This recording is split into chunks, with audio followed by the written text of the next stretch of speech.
اگلا سوال ہے کہ اگر کوئی شخص جنبی ہو اور سحری کے وقت اٹھے اور وقت کم ہو تو پہلے غسل کرنا ضروری ہے یا سحری مکمل کر لے اس کے بعد غسل کر لے؟ پہلے سحری کرے جی، غسل تو بعد میں بھی ہو سکتا ہے. سحری رہ گئی تو رہ گئے پھر آپ، کیونکہ سحری کے بغیر روزہ رکھنا بڑا مشکل کام ہے. صحیح. بخاری و مسلم میں حدیث ہے، اما عائشہ کہتی ہے کہ نبی علیہ السلام جب جنبی ہوتے اور احتلام کی وجہ سے نہیں ہوتے تھے، یعنی وہ یہ کہنا چاہ رہی تھی میاں بیوی کے تعلق کی وجہ سے، تو آپ علیہ السلام بسا اوقات طلوع فجر کے وقت اٹھتے اور آپ روزہ رکھ لیا کرتے تھے. یعنی طلوع فجر کا مطلب ہے صبح صادق ختم ہو چکا ہے، تو آپ سحری بھی کھا سکتے ہیں.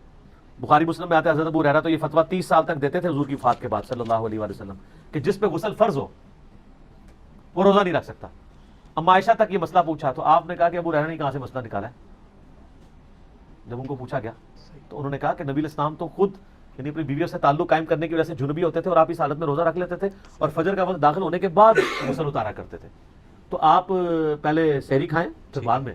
لیکن اس میں ترمذی میں حدیث ہے کہ جو بندہ روزے کی حالت میں کلی یا ناک میں پانی چڑھائے تو زیادہ غلوف نہیں کرے گا، کیونکہ اگر آپ نے کلی کرتے ہوئے حلق سے نیچے اتر گیا تو روزہ گیا، ناک میں چڑھاتے وقت اوپر گیا تو روزہ گیا. تو آپ نے پھر احتیاط سے کرنا، زیادہ اوپر نہیں کھینچنا.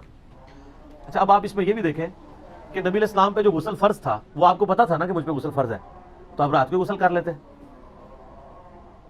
احتلام والے کو تو بیچارے کو پتہ ہی نہیں ہوتا، تو اس کیس میں بھی وہ روزہ رکھ سکتا ہے جس کو پتا ہے کہ میں نے غسل اتارنا ہے.